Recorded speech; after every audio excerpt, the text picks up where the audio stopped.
Good evening and praise the Lord, QJC. We are so excited to have you all join in on tonight's discussion about the reopening of our schools amid a global pandemic.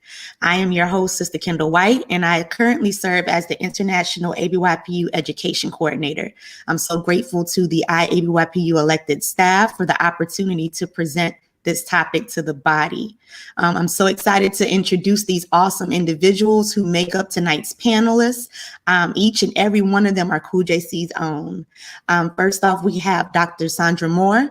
Dr. Moore is a member of the Greater Refuge Temple in Jacksonville, Florida, where her pastors are the Honorable Apostle Dr. Gentle L. Groover Sr. and the Bishop Kenneth Groover. She's a lifelong educator and is currently employed with Duval County Public Schools. For over 34 years, Dr. Moore has been changing lives with her extensive experience in school management, curriculum management, professional development, and instructional leaderships. Some of her awards include Teacher of the Year, Dean of the Year, Assistant Principal of the Year. She is highly respected as an early adopter and adapter of emerging initiatives and pilot programs in academia and has founded initiatives to encourage students to stay in school. She received her Bachelor of Arts in English Education, as well as her Master's in Educational Leadership from the University of North Florida. She also holds a Doctor of Educational Leadership with a minor in Curriculum Development. Next, we have Sister Jocelyn Cover. Sister Cover earned her bachelor's degree in psychology at Charleston Southern University and her master's in education and school counseling at Liberty University. She began her school counseling career in 2016 at Prince George High School in Prince George, Virginia. After working there for 3 wonderful years, she relocated to Loudoun County Public Schools and is now working at Independence High School. In addition to her experience as a school counselor, she has experience in substance abuse counseling and residential counseling. Overall, Sister Cover has always had a passion for helping youth overcome challenges to reach their fullest potential. She's a member of the Calvary Outreach Revival Center, where District Elder Irving and Lady Stephanie Taylor are her leaders. We next have Lady Victoria Gilbert. Lady Gilbert serves alongside her husband, Pastor Mark Gilbert, at Refuge Temple Church in Jackson, Mississippi. Lady Gilbert is an experienced teacher, speaker, and worshiper. She holds an education specialist degree and will complete her doctoral studies soon. She's an award-winning music teacher who loves sharing the joy music brings. She's passionate about helping new teachers navigate their first few years of teaching and offers consulting sessions to successfully guide new music teachers. She also leads the Victorious Women Ministry. Their mission is to celebrate joy while going through struggle. They successfully fulfill their mission by providing trainings and broadcasts that equip and uplift women to walk in victory every day. Her monthly broadcast, Victorious Conversations, reaches homes across the globe, providing practical tips on living victoriously while going through a struggle. And we have Sister Carolina Parrott. Sister Parrott is a passionate follower of Jesus Christ, wife to the love of her life, Elder Mark Parrott II, and a proud mother of 2. She is dedicated to serving, inspiring, and empowering children, families, and young adults to propel beyond life's obstacles. Professionally, Sister Carolina Parrott is a bilingual and bicultural licensed clinical social worker in Connecticut. She earned her Master of Social Work from New York University and is currently faculty at the Yale School of Medicine Child Study Center, where she provides child and family psychotherapy. She attends Lighthouse Temple Church in Newark, New Jersey, where Elder Mark Parrott Sr. is the pastor. She serves in various capacities within her local and international church, including the role as the Children's Church Coordinator and QJC Counselor. And last but not least, we have Elder Jermaine Curtis. Elder Curtis is a faithful member of the New Life Church of Our Lord Jesus Christ in Central Falls, Rhode Island. In 2008, he received his bachelor's degree in communication from Boston College, and in 2015 received his Master's of Art in Education from Tufts University. In his 10 years as an educator, he has been a classroom teacher and spent 6 years doing college access and success work, 3 years in school leadership as Dean of School Culture at both high school and elementary academies. Elder Curtis is currently a charter school specialist for the Rhode Island Department of Education, where he monitors, holds accountable, and supports over 30 charter schools across the state of Rhode Island. His team also owns and the renewal process of existing charters and managing the proposals of new charter schools. And if I didn't mention it before, I am a member of Grace Alive Ministries here in Richmond, Virginia, where my pastor is District Elder Rodney M. Williams, and my First Lady is Lady Sharon M. Williams. All right, we're going to get right into it. We're going to first start off with Dr. Sandra Moore.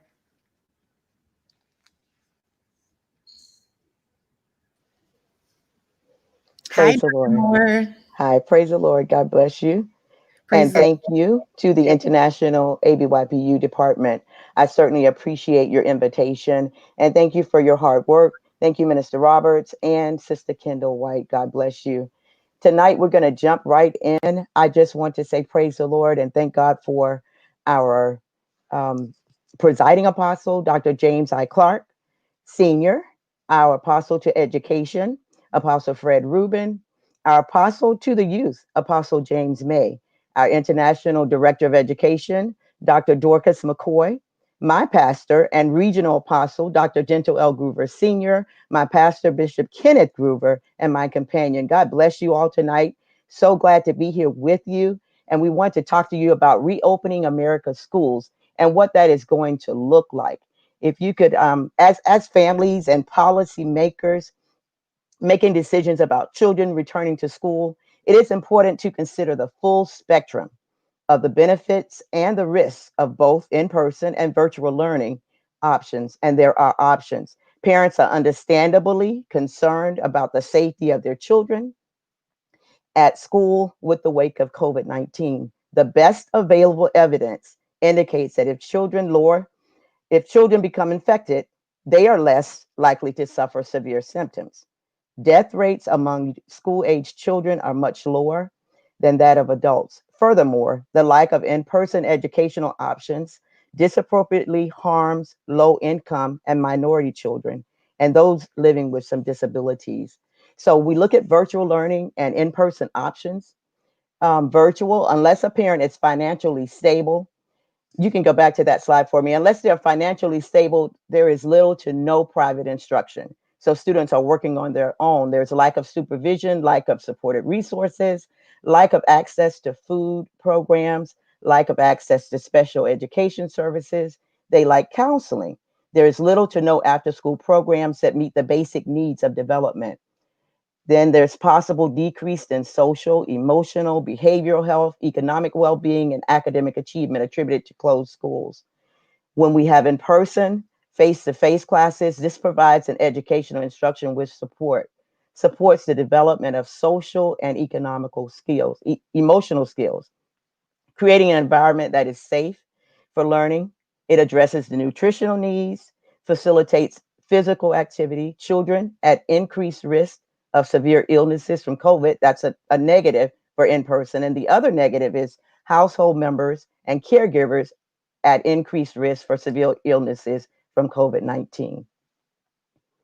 Next, we talk about the Center for Disease and what it looks like. As of July 17th, United States children and adolescents under 18 years old account for 7% of the COVID-19 cases, and less than 0.1% of the COVID-19 cases are related to death for children. So overall, no studies are conclusive, certainly, but the available evidence provides reason to believe that in-person schooling is in best interest of students. All students in person is better, particularly in the context of appropriate mitigation measures, similar to those implemented at essential workplaces. Thank you. Next slide. When we talk about the educational instruction, extended school closures can be harmful to children. It can lead to severe learning loss, and the need for an in-person instruction is particularly important for students with heightened behavior needs.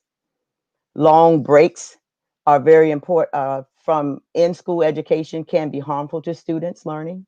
According to the Northwest Evaluation Association, in the summer, a child in third grade during the summer can lose nearly 20% of their school year gains in reading and 27% of their school year gains in math. So the disparity in education is caused by school closures. And during the summer, our students lose so much. Remote learning makes absorbing information more difficult for students with disabilities, developmental delays, or other cognitive disabilities. Students who are deaf rather, or hard of hearing or blind or low vision suffer. Students who have ADHD and other difficulties with remote learning is a problem. Next slide, please. Schools play a critical role in supporting the whole child, not just the academic achievement, although that is important. In addition to structure of learning, schools provide a stable and secure environment for developing social skills and peer relationships.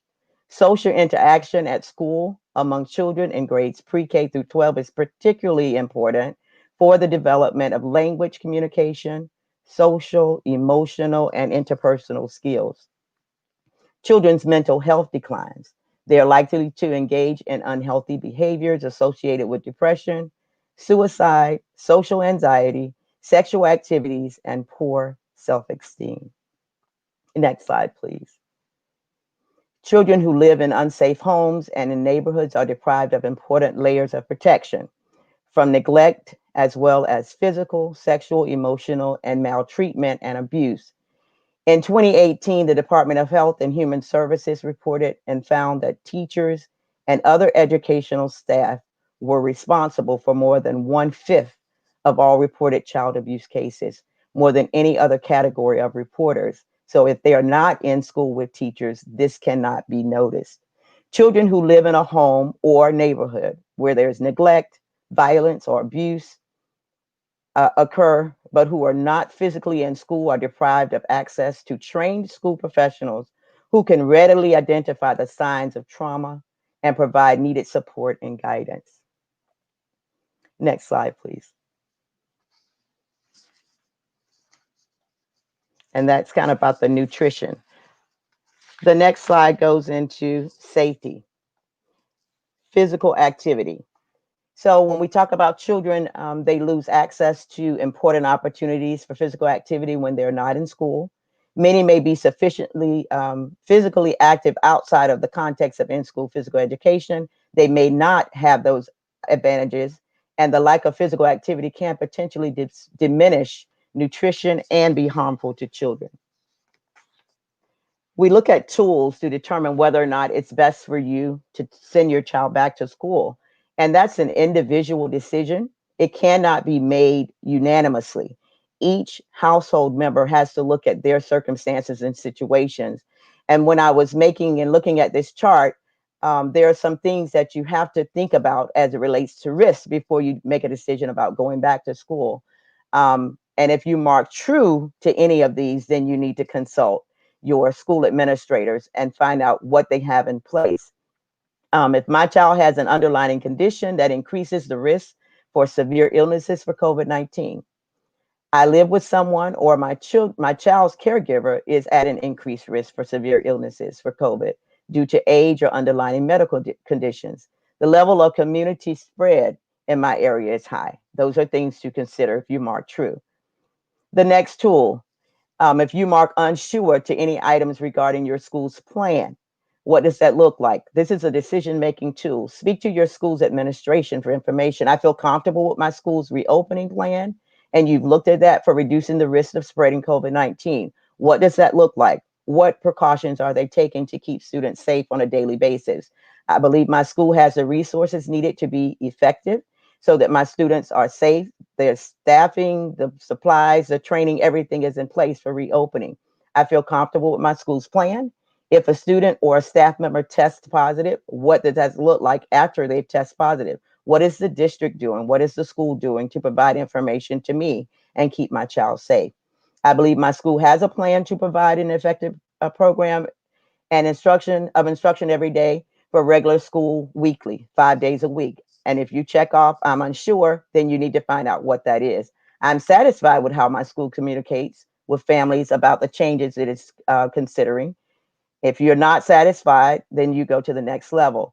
I am satisfied, and you all you have to do is write, check it off, and make your way there. My child can wear a cloth mask covering for an extended period of time. I practice that at home. How are they doing with that? My child has a reliable mode of transportation to and from school, bus, carpool. I am comfortable with how my child's mode of transportation to school is. If they're on a bus, what is the procedure for the bus ride? Next slide, please. Virtual and at home learning, is that feasible for your child? So you look to see, am I able to work while my child is not in school? Can I still successfully do my job? Am I able to telework? I have access to reliable internet and a device, such as a computer, a tablet, which my child can use for virtual learning. I can supervise or identify someone who can supervise my child during periods of virtual learning at home. My child is or has the space where I live that is free of distractions during school hours. My school provides a virtual learning option that allows students to have real-time interactions with their teacher. So live instruction is very important if they're going to do virtual. My child's learning style and needs are compatible with the digital modes of learning. Then the academic and social emotional well-being. My child will be able to keep up academically through virtual at-home learning.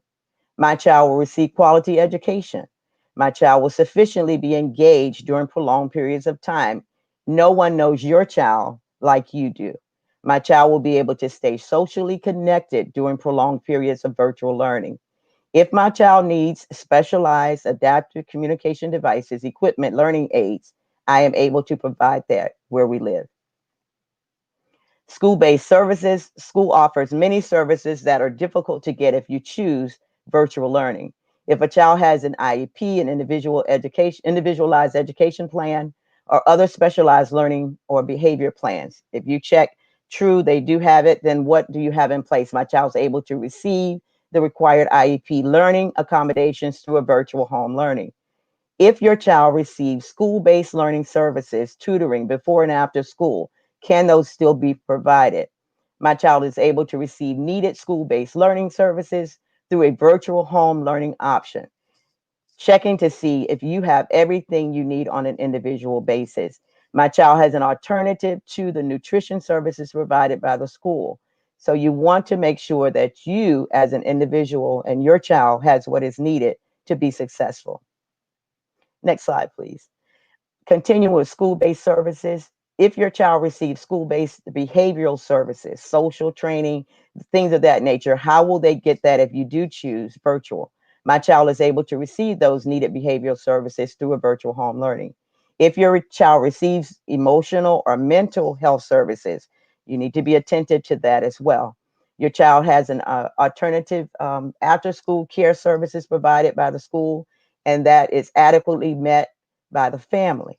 So making sure that you have everything you need if you choose virtual.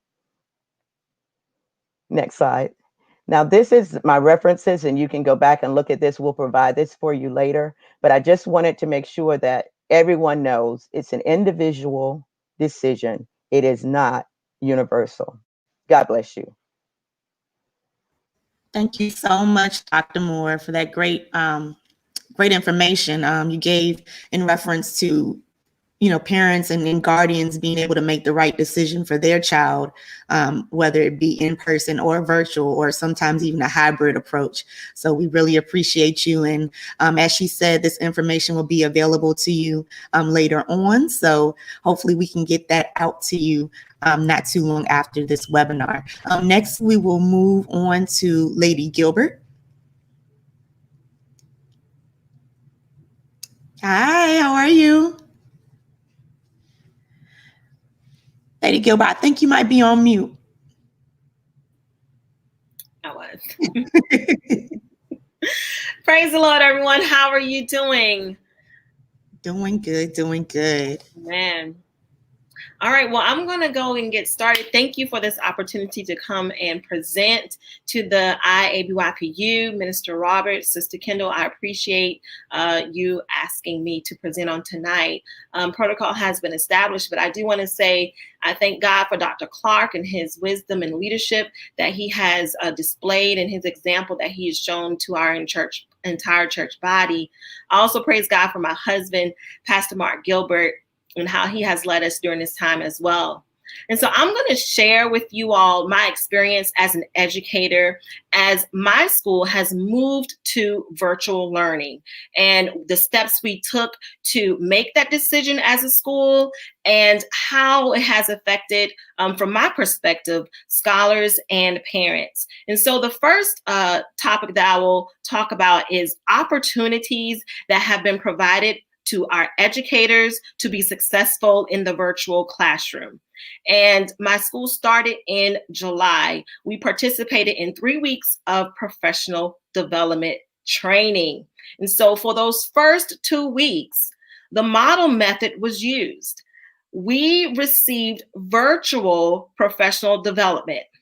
So as an educator, I was able to see an exemplar example as the leadership taught and trained for us. They were using exemplar Zoom rules, exemplar Zoom behaviors. And so for 2 weeks, we were able to see that example. And on week 3, that is when we received training on how to specifically teach our scholars virtually. And so, yes, we received training on specific tools like Zoom, ClassTag, Google Classroom, so many resources that we could use. And it was age appropriate and grade specific. I would suggest for parents, if they're wanting to say, okay, I want to help my child, I think I'm going to go towards virtual learning. What can I do to prepare my child? My suggestion would be, because they're already internet savvy, right? So you don't have to worry about that. My suggestion would be to get on a Google Docs and make sure that they can navigate Google Docs. They can type in, submit an assignment over Google Docs, and they know how to use the draw tool. Simple things like that, that as adults, we know because we have had experience and time to learn. Elementary kids are expected to do that right now. And it's a process, and everybody's knowing that we're learning through this process, but that will set them up for success. And so, as I said, my school is virtual, and the way we made that decision, it was not haphazardly. The leadership came to our staff over the summer and said, listen, we know what's going on. We've looked at the numbers. We know the health data. And so complete this survey out for us. And the staff completed the survey along with our parents. And from the survey results and our health data in our city, we decided to open virtually. We didn't want to push it back in September. Many districts did that. We decided to keep our start date, which was August 3rd, and move forward with opening virtually. And what that did, that gave us an opportunity to, make mistakes and work through those kinks, those first few weeks. And so now here we are in our 3rd week of virtual learning, and those scholars who had problems with Google Docs at the beginning, they're now navigating Google Docs with some success. So I believe as you look at the health data, you take surveys from your parents and your staff, you can make a more informed decision whether or not to open virtually or in person. So our school is going to look at the data again at the end of September and make a decision on whether or not to open in person or not. It is all about keeping everybody safe. And I agree with everything that Dr. Moore said. Virtual learning is not best. There are so many things that you will not have access to. And so we are making the best out of the situation that we have. And I applaud my school because the scholars are receiving lunch. Buses are driving breakfast and lunch to homes or daycares, wherever they are at during the school day, and making sure that they have the meals that they need. My school has made sure that we have hosting sites. So yes, we have essential workers and they're not able to be at home with their children. So the hosting site has been provided for. We have 7 hosting sites for our school, and scholars are there online in a Zoom classroom, and they receive the help from the Child Development Center worker who has been assigned to them. So it is a situation that we're trying to make the best out of it and making sure that there are not large gaps in learning. Also, I wanted to share that the resources that has been given, everybody is learning, right? These are all new resources. And so as we went through our training for those first 2 weeks, we had an opportunity to see our leaders learn and to opportunity to see our leaders navigate through Zoom and going in and out and creating breakout rooms. And so now that we are doing that in our classrooms, it gave us a frame of reference because we had never done it before. And so going through that process of training, we had a frame of reference. And now we are conducting our Zoom classrooms. We're in week 3 and we're like, okay, I believe that some learning is happening and some gains are happening. Our scholars took a test today just to see where they are with their reading level. And so while it is not the best situation, it is a good situation so they're not just sitting at home and still not learning. And as a parent, the way that I have maintained my mental stability and continue to have joy during this time is I just rest in who I know my strength is in, and knowing that none of this is going to bring me harm. I make sure I do what I am supposed to do, vitamins, eating the right food, exercising, and making sure I remain focused and keep on moving, not staying stagnant, continuing to have projects at home, projects for my children, just to make sure that as we are going through this time, we are moving and we have progress that we've made during this time. The last thing I wanted to say is that I think when, as an educator, you are going into this virtual learning world, you are a little hesitant because you're like, I've never done this before. I don't know how effective I'm going to be. Well, I would like to shout out my school because while this is all new, they have set up systems. So we have our system in place for those people who are going to troubleshoot things while you're in class and you're teaching and the login isn't working. They're not expecting you as the educator to handle that. They have someone in place to take care of that so you can continue to teach over Zoom. And so I really have learned during these first 3 weeks of teaching virtually. And I know that it hasn't been time wasted. So thank you. Awesome. Thank you so much. There were a few things that I pointed out that I wanted to talk about. I thought it was awesome that the educators got to see firsthand what it would be like, on the student side to learn virtually when you had to do your professional development. And I also thought that it was great that there is collaboration going on between the parents and the schools and the health department to all make a conscious decision of what's best for your district in terms of the students coming back in the classrooms in person or virtually. And then lastly, the hosting sites. Everybody can't be at home with their child. So it's awesome that you all have things in place so that those kids can be with someone that can help them with their schoolwork while their parents are away at their jobs. So thank you so much. That was awesome.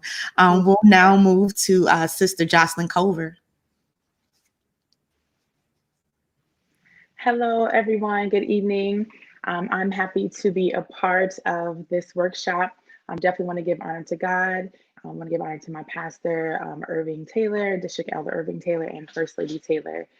So I'm just going to go over a few things. I am a school counselor at Independence High School in Loudoun County. As a school counselor, we definitely have multiple roles. We wear multiple hats. So our transition here virtually is definitely something that we are working through daily, let me put it that way. This is a time right now that we're in that no one is really prepared for at all, honestly. So to start this year off virtually in our county is definitely something that is a challenge for some of our students, parents, and our faculty and staff. So one of the questions I'm going to address are needs assessments. So do we have needs assessments for our parents and our students and teachers? And the answer is yes. So what we do every year, and this is even before COVID and before virtual, we do a needs assessment every year on our population just to determine what our kids need, and the same for parents and teachers as well. Now that we are going to school virtually and during a pandemic, there's a lot of area of support that our community will need. So some of the questions that we ask on our needs assessment pertain to mental health support, as far as does your student feel stressed? And well, this would be for students assessment. Do you feel overwhelmed? Do you feel anxious? Do you feel nervous? What are some things that you feel that you would want to talk about if you were at school with your counselor? Anything at home that causes you anxiety? So different, questions just to understand the mental space of our students. Same for the parents. We ask some similar questions as well, in reference to if they notice, behaviors that their students may exhibit that may be, behaviors of anxiety or depression or suicide ideation, any of those things. How, if they are communicating, whether they're nervous about starting school virtually, if they wish they were in school. And then also for teachers, we want to assess the climate of our workspace. We in our county have the option to work in the building, or we can work home 100% virtually. I have decided, and a couple of people in my department, we've decided we'll go in a couple of days of the week just so we can, work with each other and dialogue, but we can be solely at home. So it's definitely a challenge. I will say, being a virtual counselor is not as easy as I probably would have thought, although I don't think I've really thought about it, but I don't think that this is something that I would have signed up for had I known, a couple years later, I would be counseling online, but nevertheless, we're here. One of the other questions is, how are you taking care of your school community, which includes teachers, principals, students, and parents? So we as a community, we work together. Every one of us are part of our stakeholders. So parents work with the counselors and teachers, our principals, admin team, they all work together just to ensure that we're providing the best support for our students. As I mentioned before, we do offer, we do have the needs assessment, but in conjunction with that, we have a united mental health team. So that consists of the school counselors, that consists of school social worker, and our school psychologist. So if we do run into situations with students that go beyond our scope of competence, where I limit, we can pass it on and refer to our social worker or our school psychologist. So again, we're definitely prepared, to make sure that our students have the support they need emotionally. As a school counselor, our responsibility is to help our students academically through social and emotional support and career development. So we're making sure that we still provide those services and supports for our students, even though we are virtually. Myself, I have about 263 students on my caseload. And that's pretty much equal amongst the 5 of my other colleagues. So I say it's not a lot because in my prior county, I had about 400 or so on my caseload. So 263 is actually pretty good. And I like the fact that we have a small number now because it does allow us to actually be able to reach our students. So one of the initiatives that we're required to do virtually is to meet with every single one of our students. Our seniors, we're going to meet with them individually just so that we can speak with them and talk with them, because again, the career and college development piece, our seniors need it. They're transitioning to college, so they have lots of questions in reference to, SATs and how are they going to take the test, virtually, or is COVID going to limit, whether they take the test, and what are colleges going to look for now? Are they going to require you to take the SATs? And there's so many changes happening. So we as a school, and of course in my department as a school counselor, we have to ensure that we are constantly educating our students. So we are taking the time to meet with them individually or in groups, just to make sure that we address whatever concerns they have. Next question is, have you been able to rapidly identify students who are not successful or transitioning back to school? And if so, what measures do we have in place to make sure they're on track? This is probably the most challenging responsibility that we have, because while we were in school, we had students that were disengaged and it was difficult. I think any educator, anyone that's in education, or even as a parent, you have students, you have children that can be disengaged, and it's hard to motivate them, to get them to focus, to get them to find joy and passion in being in school and in learning. So I have a few students on my caseload that were disengaged even prior to school closing back in March. So that's one of the biggest concerns that we have. We've identified who our students are, and we may not know them all because there may be others. Of course, as a freshman group come in, we don't know the freshman students, so we'll get information from the middle school, and they'll share with us which students we may need to reach out to. But for those that we already know, we have a game plan that we'll reach out to them and check in on them. We can only do, obviously, but so much because they're not here, they're virtual. So we can call, we can send an email, we can talk with parents, and all we can do is just hope for the best that they will stay focused. But it is difficult. I think we all kind of share the same sentiment when it comes down to virtual learning. Coming to school is an escape for a lot of students who are dealing with a lot of things at home. And for them not to have this space to come and be around people who they feel love them and care for them, it can be a lot for them. We have students who don't learn as quickly and as easily as their counterparts. So for them to sit in front of a computer and go through assignments and hear a teacher speak but not really be able to have that dialogue, it can be challenging for them. So we as a school, as a community, we work together with our teachers. In our county, we do provide hotspots for families that do not have access to Wi-Fi. All of our students have laptops. So we try our best to make sure that our students have all the resources that they need to be successful.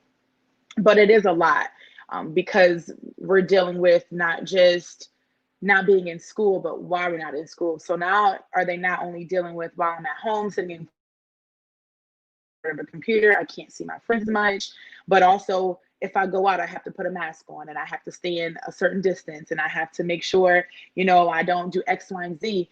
And to them, especially if they, haven't already been, using those methods, it's different. It's a huge adjustment, to happen all at once. But what I will say to just encourage you all, is that as believers, we know that, we're going to get through this, but as you speak with your students and your children, try to come up with creative ways, to get them excited about learning. I know it's tough, especially if you're a single parent and you're at home and you just don't have and you're working from home, may not have all the time to really, get your kids straight and then you work on your assignments. But a couple of things you can do is work with your student to create a learning space in your house. If it's possible, sit down with them, say, hey, what's a space that we can create your own? Make it routine as if this was school, as if this was their classroom. Allow them to know, like, this is your space, this is where you're going to learn, and keep structure. That's going to help them stay focused. Also setting up like maybe Zoom lunch meetings, so if your kid may be the only child and they have some peers, call their parents, say like, hey, lunch block is from 12 to 1. Can we get on a Zoom call? If you have some kids in the neighborhood that you're comfortable with, because I know everyone is not at home. There are some kids that do hang out. So if there are a couple of kids in the neighborhood or family members that are around the same age, maybe you can alternate days where you have them work, do their classwork. So 1 week they're with, you, 1 week they're with, your family member, and they're able to sit down and do their work together. They may not be in the same classroom, but at least they're feeling like, oh, somebody is next to me that's learning. So I say as parents, just to be creative. It's challenging, but we have to be patient and we have to have mercy because it's a lot. And I know we get a lot of feedback from parents and they're concerned of what's going to happen, when school gets back in session, and, how you are going to make sure it doesn't spread. And some things are just out of our control. So we'll definitely do the best that we can as far as following the CDC guidelines. But at the end of the day, we all have to just take it one day at a time and just be patient and merciful with each other. And then the last question is, how are we as school counselors addressing grief, loss, and traumatic stress with our staff and students? So I pretty much touched on that as well, as far as just providing that emotional support. When it comes to more serious, in-depth issues, we do have school psychologists and school social workers that we can refer to. We do have students that deal with substance abuse. So we have a substance abuse counselor that can talk with our students. During this time, emotions are high, anxiety is high. Students may feel that they don't have to be in class, and it gives them more freedom to do things.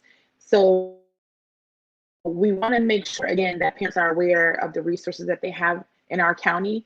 And we want to make sure that the students know who they can come to, who they can speak with, when we're available. Because again, this is just new for all of us. We have hope and we have faith, that this will pass, or it'll get to at some point where people are comfortable. But I often ask myself, like, what will make people comfortable to send their kids back to school? Will a vaccine make it comfortable, knowing that everybody has taken a vaccine? Will it be comfortable because it's reported now that numbers have decreased and it's now safe in the world? I truly don't know what will make people feel comfortable to send their kids back to school. So at this point, we're just taking it one day at a time, that it'll be virtual. And we're just going to provide the best support that we can. So I definitely want to just encourage everyone, if you do have children that are in school, to just have an open dialogue with them and motivate them. Awesome. Thank you so much. I think it's awesome that your school has that united mental health team to make sure that the students get the adequate care that they need. And also, when you said 263, I was like, wait a minute. And then you said that was small. But in my mind, I'm just like, that's a lot of people. I know. I'm glad that y'all are able to do the great work that you're doing. And I just want to backtrack, because I realized that when I presented everybody, there may be some people that joined in later and may not have known the roles that our presenters had. So we had Dr. Moore to speak first, and she is the Dean of Students for her school. We had Lady Gilbert. She's an acclaimed music teacher. And as you've just heard, we had Sister Culver. She is a school counselor. And so next, we want to move to our Elder Jermaine Curtis. He is a charter school specialist. Praise the Lord, everyone. How are you? Praise the Lord. All right. So I just want to say thank you to ABYPU. Thank you, Minister Roberts. Thank you, everyone, for just allowing me to be a part of the program. Also want to give honor to my Lord and Savior Jesus Christ. Want to give honor to my pastor, Bishop Stephen Harper, to my regional apostle, Apostle Motri, as well as Apostle Clark. And so if you are from the New Life Church or from Region 1, go ahead and represent in the chat. Let folks know that you are there. And let's go ahead and get started. And so I'm speaking from the perspective of what is a charter school. And so a charter school is public tuition-free schools, or charter schools are public tuition-free schools. No charter school is managed by or operated by a for-profit entity. It's operated by independent boards that are under contract with the authorizer. For some folks, the authorizer may look different across states. And these authorizers hold the charter schools accountable for results. And then also, I want to make sure that I bust up this myth. I hope you're ready. Charter schools are open to all students. I know some of y'all out there don't believe it, but charter schools are open to all students. So whether your student has an IEP, a 504, whether your student has other needs, unique needs, charter schools are open and should be able to serve all students. Charter schools are intended to be vanguards, laboratories of innovation, and an expression of the ongoing and vital concerns and priorities and interests of the state that they're a part of, in order to improve education, the quality of education that is there. Also, charter schools in their enrollment are lottery based, and so that is a blind lottery. I also want to bust up another myth. Charter schools don't handpick students. It's actually a blind lottery to determine the seats that are offered, and there's a wait list. And so the wait list is maintained for 1 year, and then there's a new lottery that happens each and every year. Charter schools also have the option to have lottery weights or preferences. And so the lottery weights or preferences are based on are there actually to help schools serve educationally disadvantaged students. And so again, students that are homeless, students that are differently abled, students that are multilingual, charter schools are able to provide weights and preferences. And so what that means is that if an applicant typically gets one ticket into the lottery, if you fall under any of the if you fall under the category of being educationally disadvantaged, you would get 2 tickets in the lottery, or however many tickets in the lottery that the school works out with its authorizer to provide for those students, so that they have a great chance of getting quality education that they may not get anywhere else.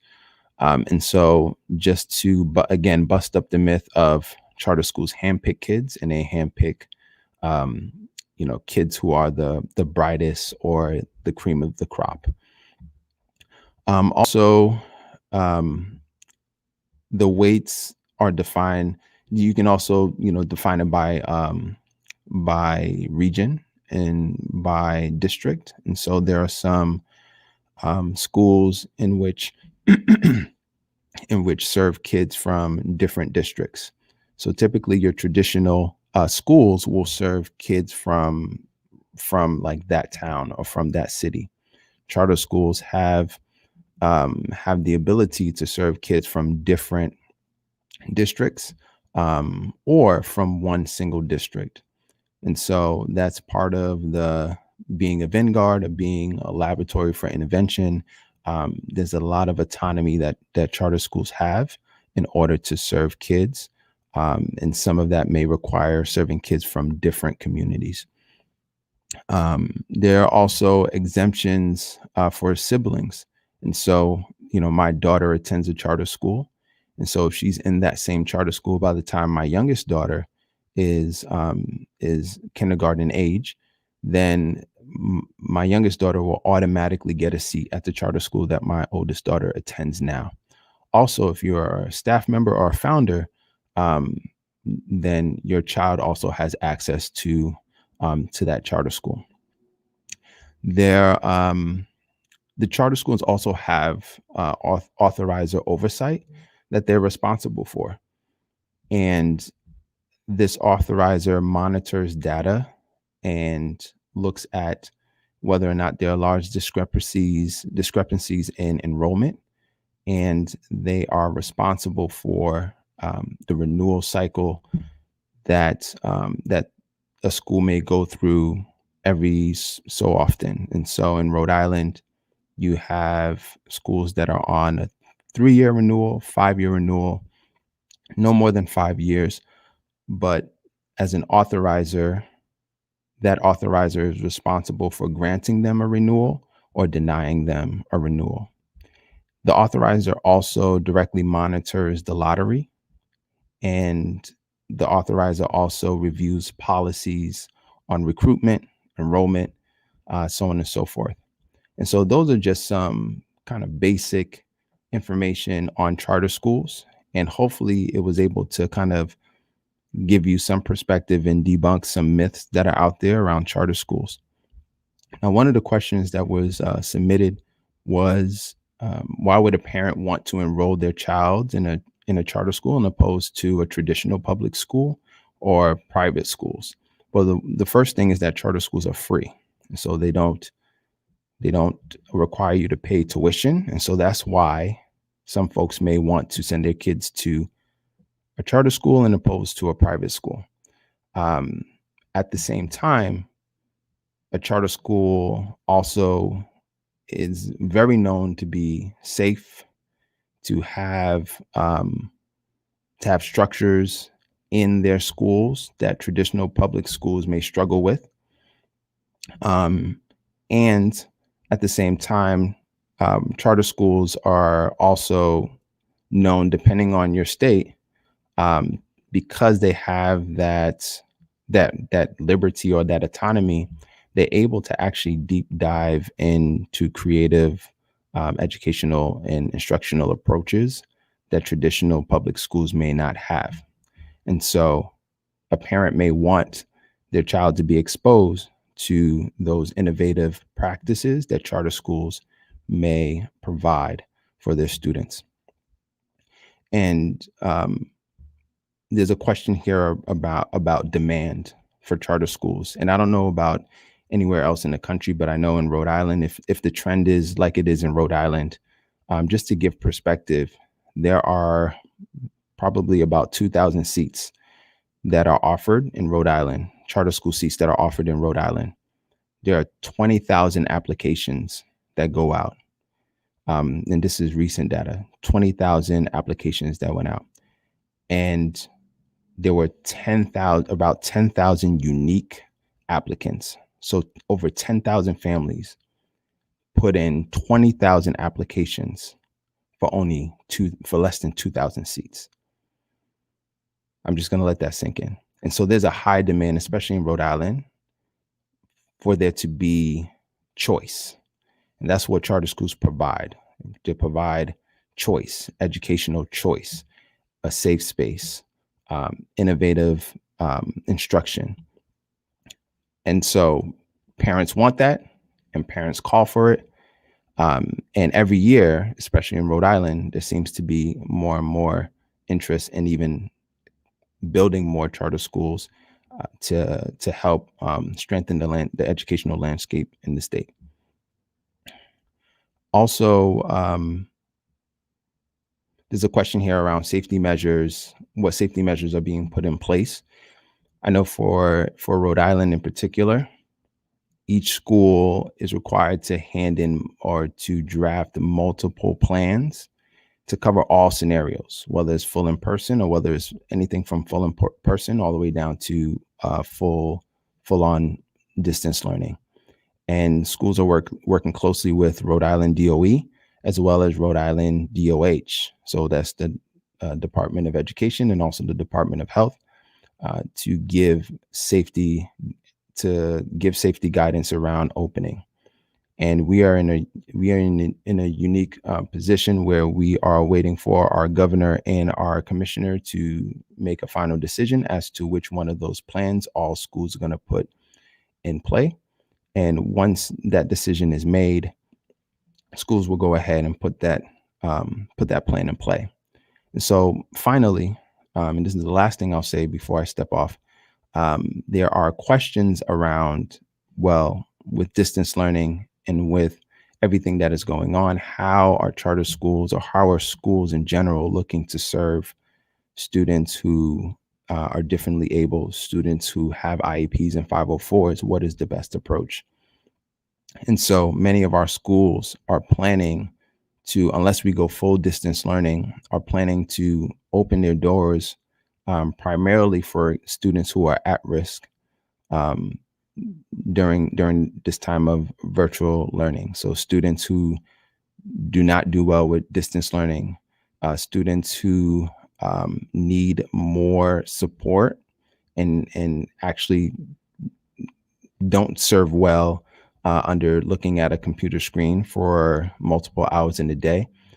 Schools are making that adjustment to create a safe space for students to come in and be able to take advantage of in-person instruction so that they can be best served during this time.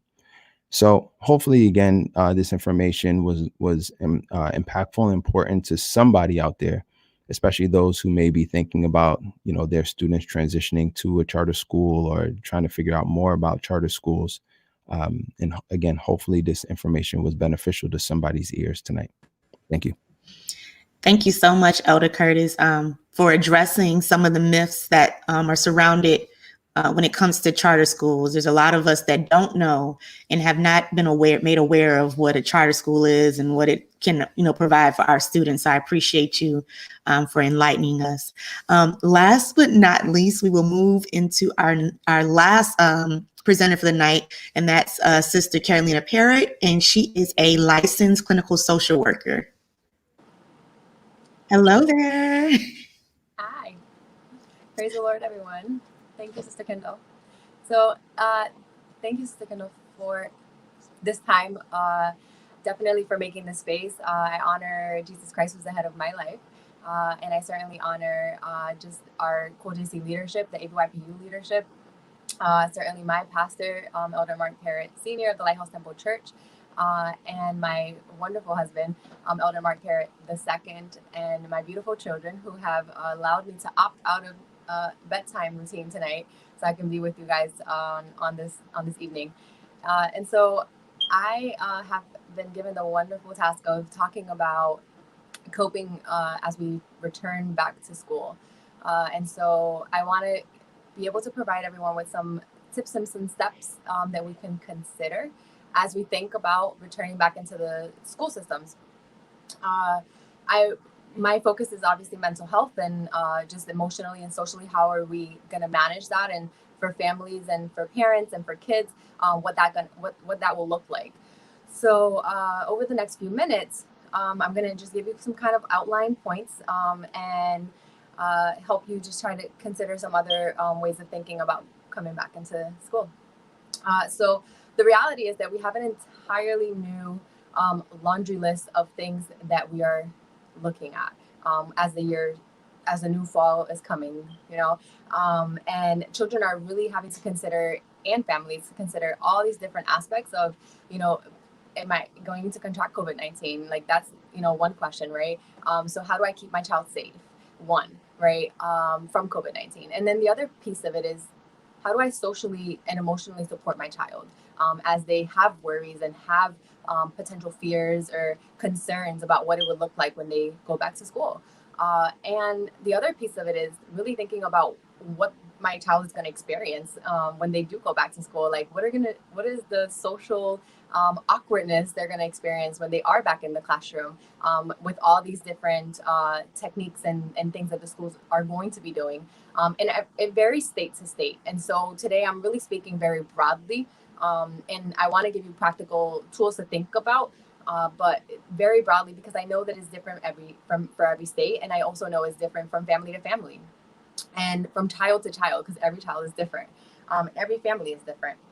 And so, number one, first and foremost, I want to urge you to really seek the Lord in everything.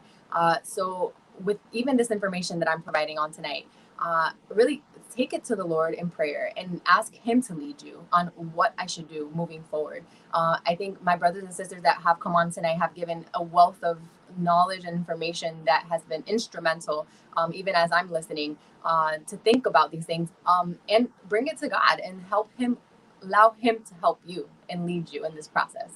And just to give you some other foundational, practical tools, one thing I would say is to establish a routine.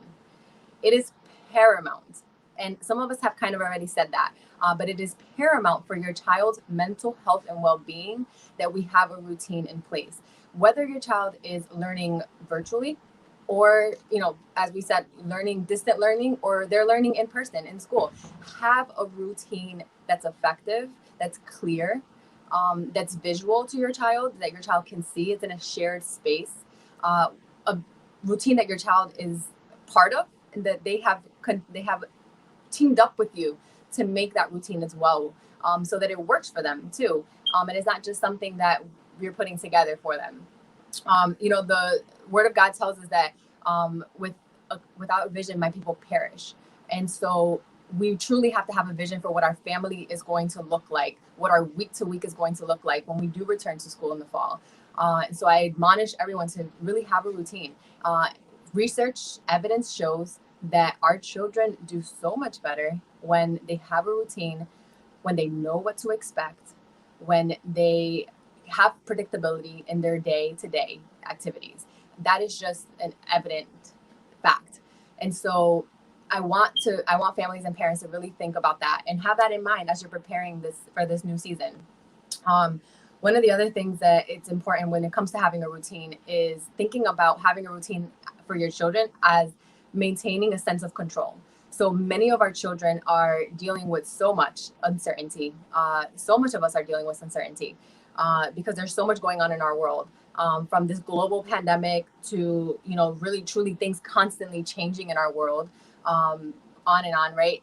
So there's so much going on, from the systematic injustices that are being highlighted more so now. They've always existed, but are being highlighted now to our children and magnified, where they're experiencing that very heavily and are holding a lot of emotions and a lot of feelings about that they may not be expressing. And so it's really important that while we're having a routine, that we're also creating space as a family to talk about their feelings, to talk about what their experiences are like when they go back to school. What was it like to see your teacher and not be able to greet her the same way, or see your peers and have to maintain social distance for safety reasons, and for health reasons, right? Our children truly are struggling. I think, even more so before the pandemic when it comes to reentry into the school, but more so now that we are in a global pandemic and there's so much changing. Another thing I would say is practice that routine. Once you have that routine in place, practice makes perfect. So start to guide your child through those steps that you will follow. You don't want the first day of school to be the first trial of your routine, because there's so much that's going to be changing for them as they do enter into the school. And you don't want their routine to be another new factor in their life. That as much as you can control in regards to change for your children, and it's going to help as they adjust to this new normal. And so I would admonish and I would encourage everyone to really, truly practice that routine before they go back to school. Whether that's mask wearing, whether that's hygiene practices that schools are going to have, the best is, as much as you can, try to infiltrate some of the school routines into your home, so that, especially for kids who are going to be doing a mix of distant learning and in-person learning, that's going to be important, because they're going to need to they're going to be doing both. And so it can get confusing if we're doing a completely different thing at home and a completely different thing at school. So try to be just aware of that as you're thinking about your kid and what your child needs, and what your family needs. Because I don't know for you, but as a mom, if my child's okay, I'm okay. And if I'm okay, my child's okay. And so it goes both ways. And so the next step really is thinking about language that you use with your child when you're talking about going back to school. What are some things that are the same, and what are some things that are going to be different as they prepare and practice to go back to school, and talk about those things. The other big point that I'll make is how to manage your child's anxiety while they go back to school. I say that because, and I say your child is going to have worries. Your child is likely going to have big feelings, is what I call it as a therapist, about all these big things that are happening in the world. And we have to validate that, because the reality is that it's there. And if it's not there, that's okay. But the chances are that they are having some big feelings. And the best thing that you can do as a parent is to create space to talk about those things. And as a parent, it's sometimes hard because you don't really know, like, is my child having these big feelings? And that's okay. There are ways and there's language to use. There's a ton of resources. There's books that you can use on. There's a ton of books out, and I can share those resources as well, that talk about the virus, that talk about what is like, how things are going to be different when I go back to school. There's a ton of research and websites that have information on how to talk to young children about these things, because the way you talk to young children and the way we understand it as adults is very different. So I'll share those things as well, through either the chat or through the ABYPU leadership. So I want you guys to really think about that. Think about what resources you can pull from to give language to your kids around what they're feeling and what they're experiencing. thinking about what are some symptoms, right? Like I want to really help you guys think about and have an awareness of when your child is struggling, what that looks like. So for a kid with anxiety, it's going to vary. Anxiety or depression is going to vary age to age. No child is the same, and no child's going to experience things the same way. So if you think about really, I always tell my parents, you are the expert on your child. And if you have any inclination, like your child is just off, they're not the same, there's something just off about them, different, that is a sign. And go with that instinct, bring it to the Lord, let him guide you in that instinct, but also seek support. Because the reality is that chances are, and I can't tell you how many times I've had a parent that has come into my office and has told me, I just had a feeling that my child was struggling. And the reality is that we need to reach out in those moments. And I would also say, prevention is the best method. So as much as we can create space in our routine to have talk with our children, to have moments of candid conversations with them, of age appropriate conversations with them, that's going to be vital. I'll say, in short, anxiety can look like anything from tantrums, withdrawing, isolation, disruption in sleep, so psychosomatic symptoms, what we call like physical symptoms about, like stomach aches, headaches, if your child's complaining about those things, if you're seeing those things, those are things you want to look at as signs. And then now, I want to say too, lastly, develop a coping plan with your child. I was saying prevention is the key. Have a coping plan ahead of time. I often tell my kids, cope ahead. When you know that something is bothering you, when you know that you're having a thought that's not helpful, a situation that's going to be stressful, cope ahead. Think about what are things that are going to be helpful to your child, to your family, that will help you in those moments of distress, potential distress. God tells us to be anxious for nothing, right? And so we know that we should not be anxious, but we also know, he continues to tell us that in everything, by prayer and supplication with thanksgiving, make your request known to me, right? So he's guiding us through what to do when we are anxious.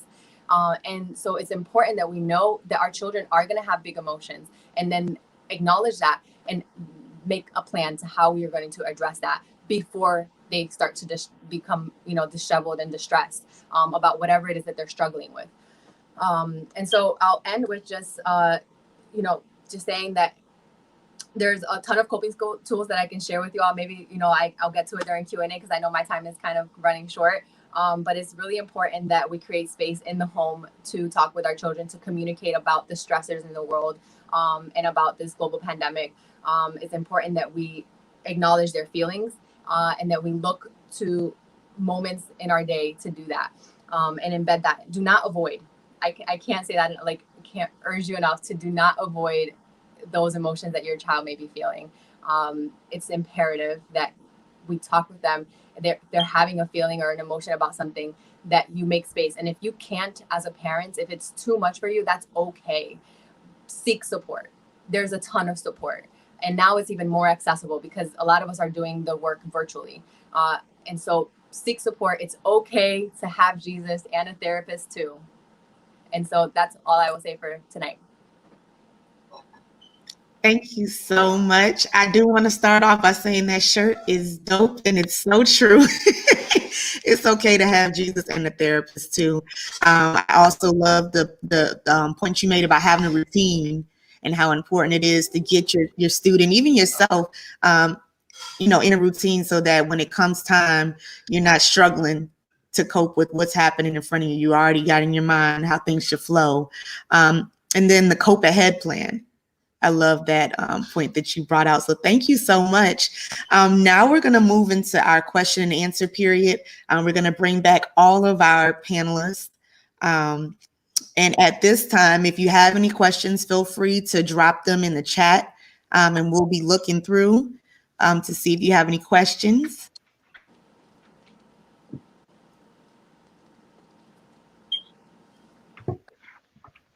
Don't be shy.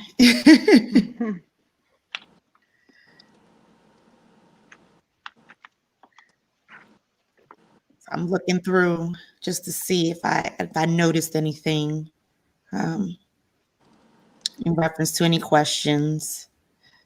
while we're waiting, I did want to point out that my school has started virtually, and one of the tasks that we had to make sure we accomplished was to make sure that virtual learning was accessible to all of our scholars.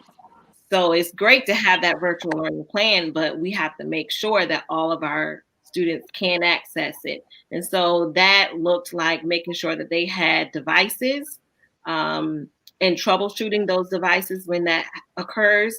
It also made sure that we had the hotspots available for parents who didn't have internet access. And then, like I mentioned before, they had sites, posting sites for parents who were essential workers. That's awesome. I do see that we had a question from the floor. The question, this is for everyone. How do I know if my child needs specialized instruction? And anybody can pick it up, raise your hand, or just chime in. I would say using the I- tool that I provided earlier to determine whether or not they need to be in a special setting. Are they able to work independently?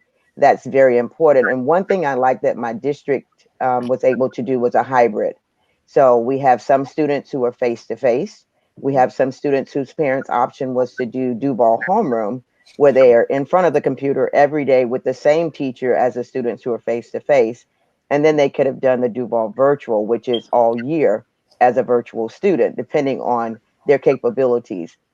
And so we're in a school with 1,300 students, but we see roughly 375 a day with a mix of sixth and seventh or seventh and eighth, et cetera. So it's opportunity for social distancing. Students have to wear their mask. Their temperatures are checked each morning. The teachers have to fill out an app every day to talk about their health and the health of the persons that they're living with.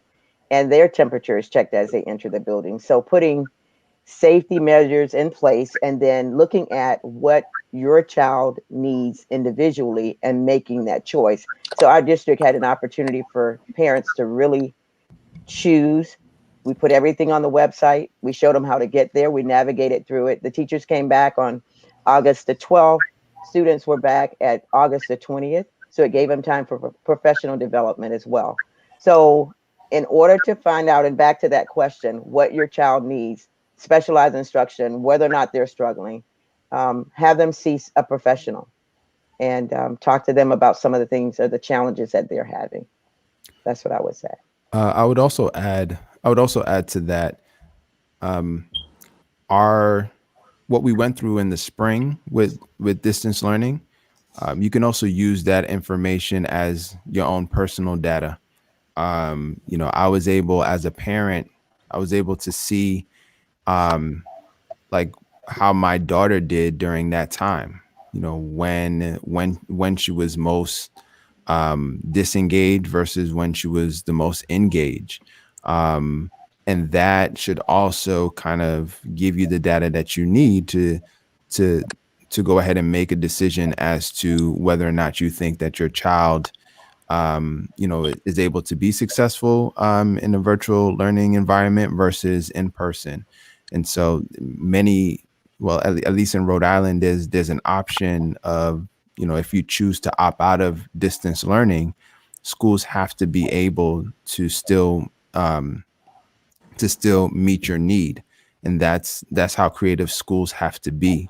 And so, you should be, hopefully you have the option to either, and there are some schools that are like, hey, there's some families that may want to try this for the first couple of weeks and then opt to go in after seeing whether or not that it works. So it's a matter of taking the information that you've learned and like with the first go around of distance learning, and then two, really talking with your school and your district and building that partnership and seeing whether or not it's an option for you to try to see if it works. And then if it doesn't work, go to in person, or if it does work, continue with the distance learning. Okay, thank you. We have a question from Sister Maria Macon. It says, will it be safe for students that are special needs or 504 to go back to school safely for themselves and for the teacher as she works with the life skills class, and they have to assist with changing and feeding. Anyone want to take that one? We have a department. Who wants to take it? You're good. Well, we have a department Yeah. with special needs students, and the teachers actually wear protective gear. PPE is practiced, and they are trained how to take care of those students who have those special needs. So, if you are in that situation or have a child that needs to be in school, teachers have been trained on how to take care of themselves while they take care of the children as well. So, that is available, and you should speak to your district level if you don't have it in the school level to make sure that those students can come. They have the same options and rights as students who do not have disabilities. So that should be provided for them. Awesome. Thank you so much. Our next question, and this is a good one. How do electives such as music and PE work at home? Very creatively.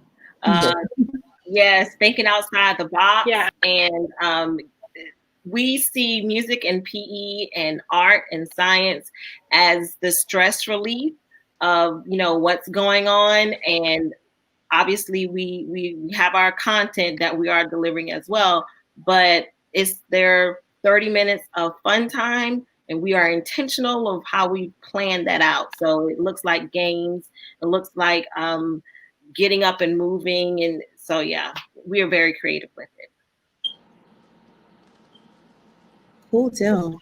So at the high school level, we have our students at the high school level. So with health and PE, we actually have fitness trackers that will give our students, so it tracks what their activity that they're required to do. And then with our music department, our like for guitar, the kids, they will have a guitar, so they'll do everything virtually at home. Our band instructors, they set up like a studio type setting in the classroom, so they actually meet with the kids and they have the instruments at home. So it's definitely exciting, and they make it work for sure. No, that's awesome. I know growing up, I was a violinist, and so it would be interesting now to see that process play out, not being around people and still doing what you have to do with your instrument. We have another question. How would you advise a person to juggle their son's therapy schedule and his virtual learning? So I'll take that. So I think, you know, one of the ways that I would encourage parents to think about that is that if there is a conflict, first I would try as hard as you can to work with that therapist to schedule the session at a time that is not going to interfere with school. However, there are times where that may not be the case and that may not work. And I run into that situation often too at my job. And so what I do oftentimes remind parents is that if your child is not socially, emotionally okay, and if they're really struggling in those areas, it's going to be really challenging for them to sit in a classroom or sit in a learning activity where their mind is not focused on that, but their mind is somewhere else, where they're needing to have the session to learn those coping skills that would be effective when they are in the school and when they are trying to actively learn, so that the learning could be the most effective learning that they get. And so that's one way of thinking about it that I often talk with parents about when there is that interference. However, I don't encourage that interference. And so sometimes we do have those moments, and those things do happen. And so one way to think about it is that it's a medical approach.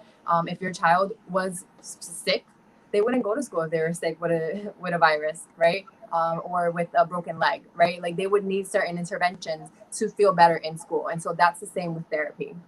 We're healing the mind. That's the difference. Awesome. Thank you so much. I do have a question before we go to more on the screen around PPE. We've seen cases around the country where, you know, students have an option of whether or not they want to wear a mask, and, you know, other students and faculty are getting infected by this COVID-19. How do you handle if a student chooses not to wear a mask for whatever reason? I will say that my district has in place in the code of conduct that the student has doesn't have an option. They have to wear a mask. If there is a medical reason where they cannot wear their mask, then they will have to do Duval homeroom. That is to keep them safe as well as the people in their homes and the teachers and staff on campus. They will have four chances. We won't just say nope, you can't. Your mask is off. You have to go to Duval homeroom. They get four chances. So there's steps in conferencing with the parents and saying, they're refusing. And at this point, we have to refer them. But saying that they're coming without it is to me setting ourselves up to return to virtual totally. So I would certainly want our students to know that that is a requirement.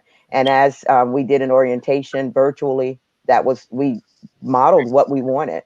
And so far, that has been the case since August 12th, 20th. Students have been wearing their masks because they know what the expectations are. Um, Otherwise, I think we're opening ourselves up for danger. Excellent. We do have a question on the floor. It says, do you have any resources for school adjustment counselors doing virtual sessions?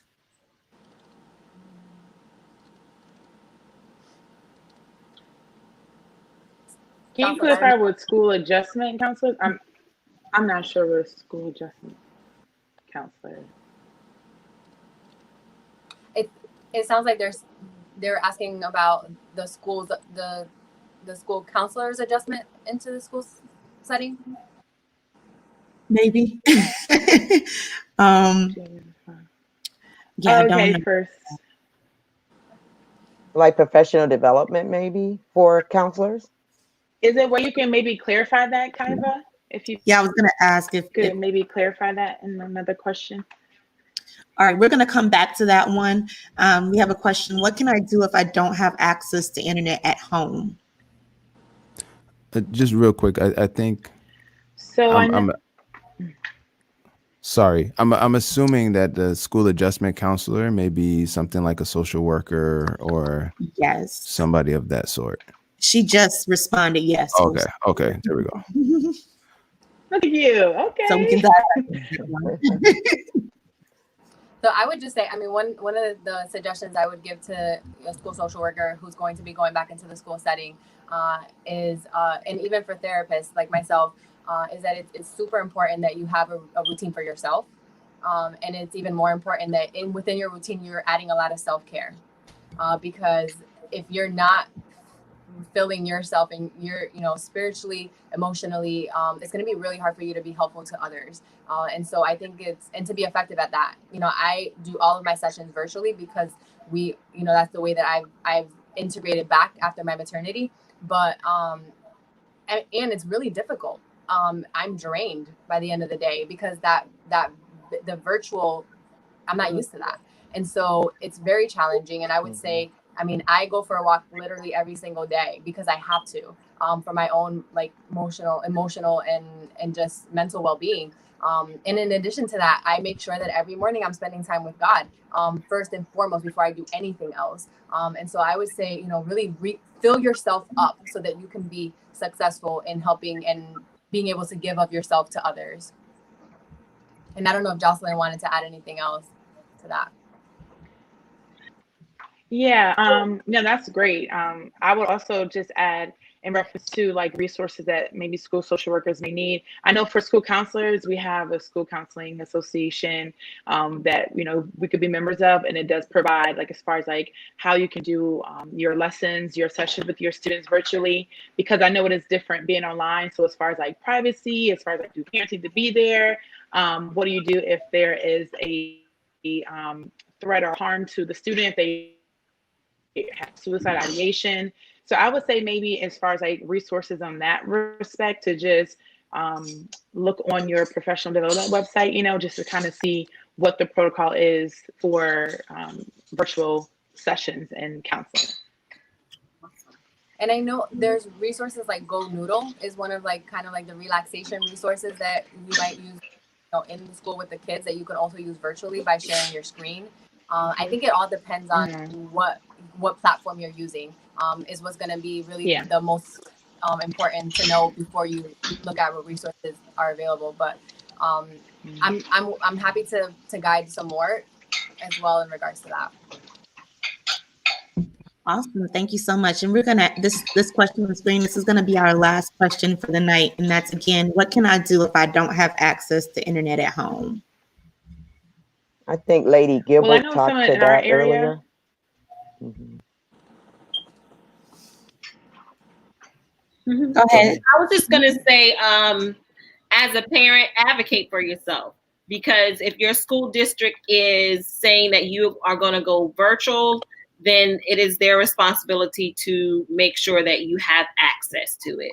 So you have to say something and advocate for yourself. Yeah, I agree. Because I know, like, for our county, there are some families that don't have it, but we provide hotspots for those families. I guess another resource, if the county doesn't have it, is maybe if there is a local library that's open. I do know some libraries are open and they're setting up, like, you can access Wi-Fi in the parking lot. I do know that some counties provide hotspots in buses, school buses, and they drive the school buses to certain locations. But again, the challenge is, well, what if my kid can't get to that bus stop? You know, so there's lots of challenges, but I definitely agree that you should advocate, because if the school is saying that it's 100% virtual, then they need to make sure they provide, because it's not equitable. If every kid is not able to gain access, then that means it's not equitable education, and they can't do that, and that's just not right. Yeah, I agree, and I think the biggest way that you can advocate for yourself, as has already been said, is ask questions. Ask questions. There's no question that is not worth asking, and you should go ahead and push. So, push your commissioner of education, and if they can't help you, push the governor, and really, really, really make some noise around, as it's been said, equitable access to education. Because at the end of the day, this is really a conversation around equity and who has what resources in order to take advantage of virtual learning, if that's what you choose to take advantage of. No one should force you to have to go back into a school building, and neither should lack of resources force you back into a school building if you are not ready for your child to go back. And so, again, a way to advocate for yourself is to be bold and go to your commissioner of education. And if you can't, make sure that you go to the governor or their team, and make sure that you let them know that this is an issue. Also, go to your school and let them know that this is an issue, because they actually have people in place to actually reach people at your Department of Education. And your Department of Education should be able to reach people in your governor's office. Yeah, that's really good. I know here in Virginia, we had a couple of counties that I saw, some school districts that were actually passing out Chromebooks and hotspots to students. And it was amazing to see the need, because we actually had a district where they ran out of the Chromebooks and the hotspots. And so there's some kids that are still waiting, and their classes are going to be beginning soon. So there is a great need, more than we know, and the pandemic just even more so highlighted, the lack of resources. And so, advocate. I thank you all so much for being a part of this discussion. As it says on the screen, if there were some questions or any information that you needed, please feel free to email us or message us on our Facebook page. Did anyone want to have any last words to say before we wrap up? Yes, just quickly. I wouldn't be surprised if in your district or in your state, if there are some resources that that your Department of Ed or your governor's office or whomever still has from the first round of virtual learning. So there might be some resources that have not finished up. They actually may have some extra or may have more, but they're sitting somewhere because no one's asking. And so to make sure that that you are taking or taken advantage of whatever your state has to offer, go ahead and really see whether or not those resources have been taken up, because you might be surprised to know that they may have some extra that's just lying around and they haven't given it out because nobody's asking. Awesome. Thank you all so much. Thank you to the International ABYPU elected officers for this opportunity. And we bid you all good night and stay safe and be blessed. Thank you.